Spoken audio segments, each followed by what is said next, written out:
Olá, alunos, sejam bem-vindos à segunda aula do nosso treinamento de MTR e DMR. E na aula de hoje, antes de falar de MTR e DMR, nós vamos falar sobre a lista brasileira de resíduos sólidos. Todos os sistemas de MTR que são online, que estão em utilização no Brasil hoje, usam para você identificar o resíduo os códigos da lista brasileira de resíduos sólidos. Então é importante a gente conhecer isso para identificar corretamente o resíduo no MTR.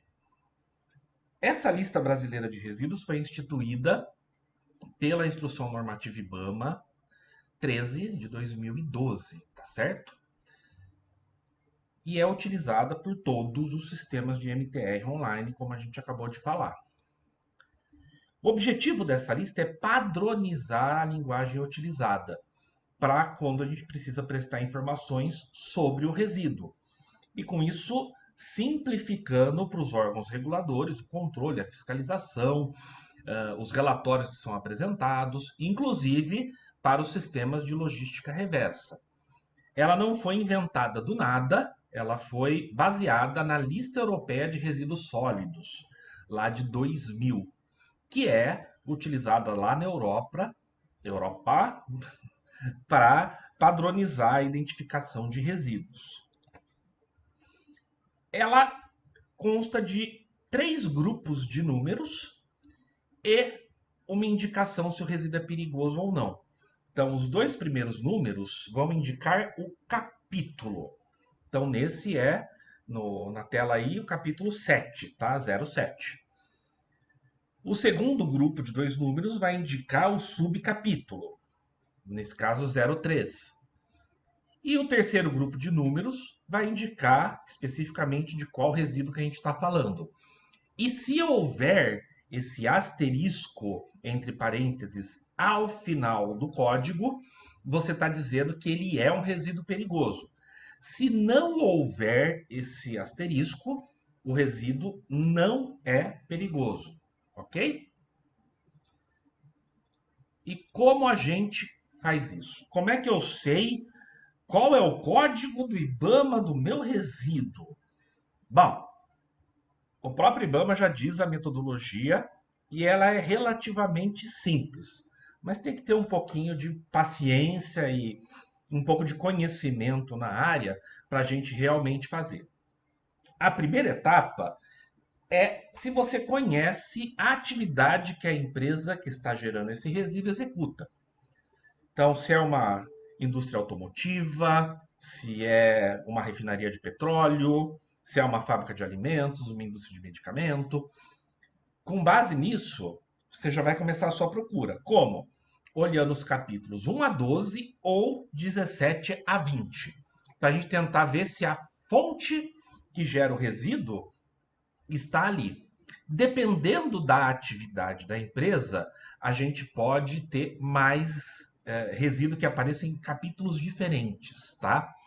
Por exemplo, você tem uma fábrica de esquadrias metálicas, que aí é um processo metalúrgico apenas, mas que contém em sua planta uma unidade de tratamento de superfície por galvanoplastia. Então aí a gente vai ter resíduos de partes em códigos diferentes, tá? Quais são esses capítulos? São esses aqui. Então, eu já marquei aí para vocês aqueles que a gente tem que olhar primeiro, tá? Do 1 ao 12 e 17 a 20. E aí, em função de qual resíduo é gerado. Então, exploração de minas e pedreiras, aquicultura, horticultura, caça e pesca, preparação e processamento de alimentos, processos químicos inorgânicos, processos químicos orgânicos, processos térmicos, aqui embaixo, ó, resíduo de construção e demolição, resíduo de serviço de saúde. Então, se eu sei qual foi a atividade que gerou o resíduo, a primeira coisa que eu vou fazer é tentar achar esse meu resíduo nessas indicações, ok? Putz, não achei. Não identifiquei no capítulo 1 a 12 e depois do 17 ao 20 onde estão esses resíduos, né? Não achei o código. Então eu tenho que olhar os capítulos 13, 14 e 15 para a gente ver se por um acaso o meu resíduo se enquadra ali. Os capítulos 13, 14 e 15 são óleos usados e resíduos de combustíveis líquidos, resíduos de solventes, fluidos de refrigeração e gases propulsores, e resíduos de embalagens, absorventes, panos de embalagem, materiais filtrantes, vestuário, EPIs. Então, se vocês notarem esses 3 capítulos, são resíduos que são gerados em fontes diversas. Então, é resíduo que pode ser gerado tanto em uma indústria química, quanto em uma oficina mecânica, né, quanto numa indústria de alimento, quanto numa refinaria de petróleo. São resíduos que não são necessariamente específicos daquela atividade. Então, pode ser que eu consiga encontrar o meu resíduo nesses 3 capítulos. Putz, não achei. O que eu vou fazer? Eu vou tentar ver se o meu resíduo está no capítulo 16. Ok? Então vamos lá, capítulo 16 é resíduos que não foram especificados em outros capítulos. Não achei ainda. O que eu faço? Eu vou olhar o código 99. Em todos os capítulos vai ter resíduo que tem código terminado em 99, que é resíduos não anteriormente especificados. E aí eu vou usar aquele código. Vamos fazer algumas demonstrações aqui procurando o código do IBAMA para alguns resíduos. Então vamos lá. Estou aqui com a lista brasileira de resíduos aberta. Só para constar, eu vou estar, assim que eu publicar essa aula, colocando na seção documentos da área do aluno o arquivo com a lista brasileira de resíduos, ok? Ontem, na nossa aula online, um aluno deu uma sugestão, eu pedi para os alunos sugerirem resíduos para procurar, e a primeira sugestão foi resíduos de uma marcenaria, resíduo de madeira de uma marcenaria. Então vamos ver se a gente consegue, pelos capítulos, já achar isso um pouco mais fácil. Um é exploração de minas, o 2 é agricultura e horticultura, e o 3 é resíduos do processamento de madeira e da fabricação de painéis, mobiliário, papel e celulose. Opa, acho que pode estar aqui, hein? Então o que a gente vai fazer? Vai descer até o capítulo 3. 3. Aí vamos olhando os subcapítulos primeiro, gente, ó. Capítulo 3, primeiro subcapítulo. Resíduos do processamento de madeira e fabricação de painéis imobiliários. Pode ser que esteja aqui. Primeira opção, resíduo do descasque de madeira. Estou descascando madeira? Numa marcenaria? Não. Então não deve ser. Próximo, serragem a paras, fitas, contendo substâncias perigosas.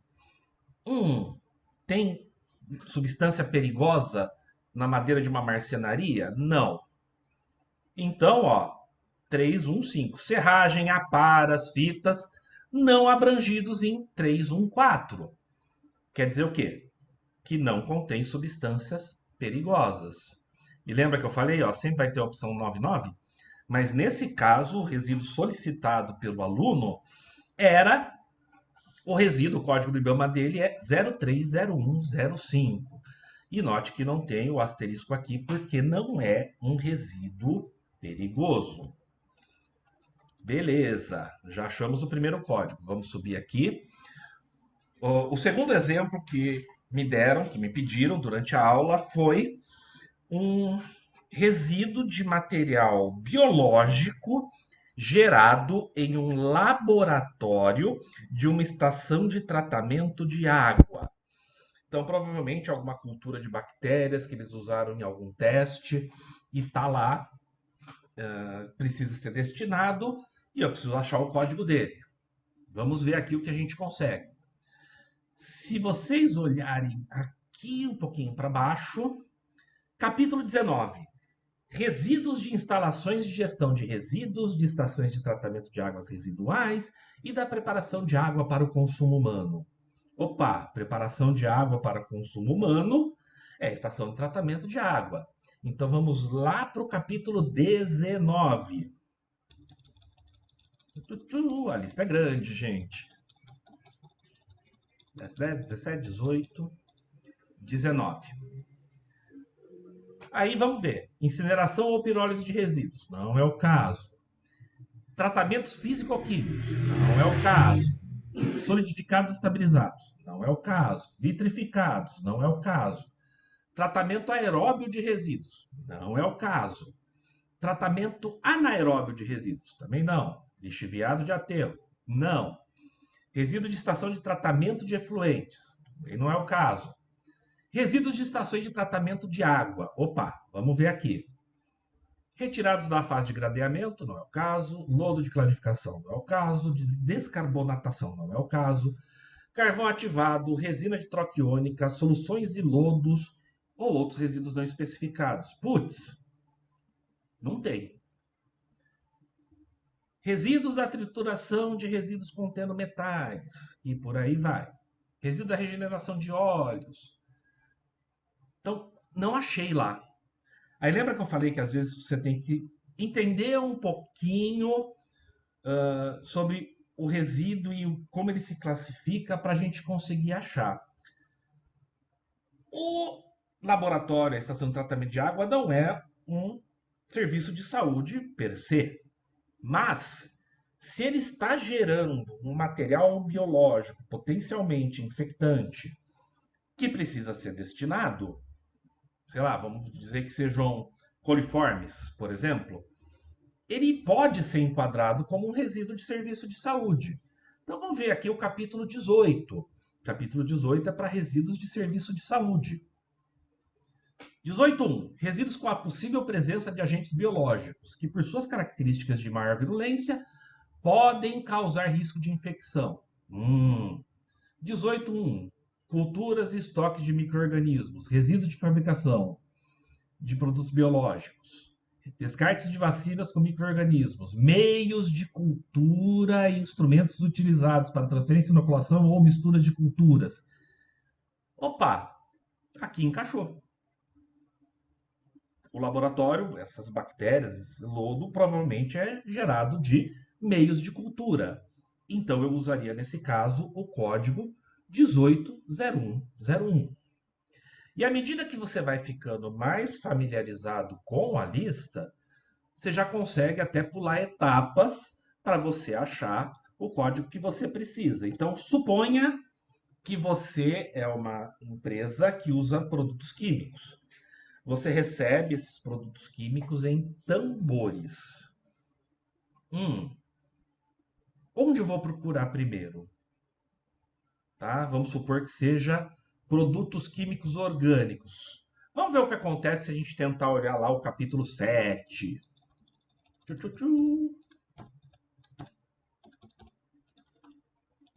7. Da fabricação, formulação, distribuição. Não tem. Ó, líquidos, outros solventes, absorventes. Plástico, borrachas e fibras. Não é o caso. Corantes e pigmentos. Mas pode ver que não tem embalagem. Vocês estão vendo? Não tem embalagem. Resíduos da fabricação, nada de embalagem. Então eu já sei, por experiência prévia, que quando a gente está falando de embalagens, a gente está falando do capítulo 15, resíduos de embalagens. Então, eu nem preciso procurar na lista da atividade da minha empresa. Eu posso ir direto no capítulo 15, porque eu sei que todas as embalagens vão estar lá. Teste um pouquinho. Aqui, ó. Embalagens, incluindo resíduos urbanos e equiparados a embalagens, recolhidos separadamente. E aí tem, ó, de papelão, de plástico, de madeira, de metal. Opa, tambor metálico. Então, olha, vou usar o código 150104. Opa, o que tinha nele antes? Tinha um produto químico. Esse produto químico é perigoso? Se for, eu não posso usar o 150104. Eu tenho que usar o 150110. Embalagem de qualquer um dos tipos acima, contendo ou contaminados por resíduos de substâncias perigosas. Ah, mas eu esvaziei. Sim, você esvaziou, mas sempre fica um resto. Enquanto ele está com esse resto, enquanto você não higienizou a sua embalagem, ele continua sendo considerado perigoso. Então eu vou usar nesse caso o código 150110, porque é um material perigoso. A, a facilidade ou dificuldade que você vai ter com a lista brasileira de resíduos vai depender da complexidade dos resíduos gerados por uma empresa. Então, se você está atuando só em uma empresa, você vai ter lá 3, 4 tipos de resíduos diferentes, vamos supor, ou que sejam 10. Mas você já tem isso tudo mapeado e aí você acabou o seu problema, você já tem todos os códigos. Agora, se você atuar com consultoria, prestação de serviço para as empresas, aí requer um pouquinho mais de familiaridade com a lista, porque pode aparecer questionamentos de resíduos que você nunca ouviu falar e você vai ter que enquadrar ele conforme a lista brasileira de resíduos, ok? Por hoje é só. Próxima aula nós vamos aprender a criar modelos de MTR. Para isso eu vou precisar saber o nosso querido código de resíduo do IBAMA. Até lá, pessoal!